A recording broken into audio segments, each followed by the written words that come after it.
আসসালামু আলাইকুম রহমতুল্লাহ। প্রিয় দর্শক, এটা কী পাখি হতে পারে বলুন তো?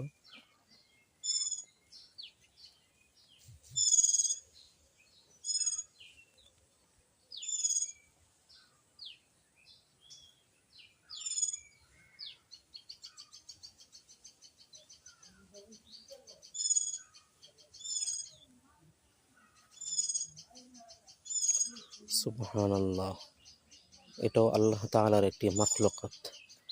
কত সুন্দর দেখতে, সুবহানাল্লাহ। কে কে চিনেন অবশ্যই কমেন্টস বক্সে জানিয়ে দিবেন। সে পাখিটা যদি আপনি চিনে থাকেন। ওদের মা বাবাটি কান্না করছে।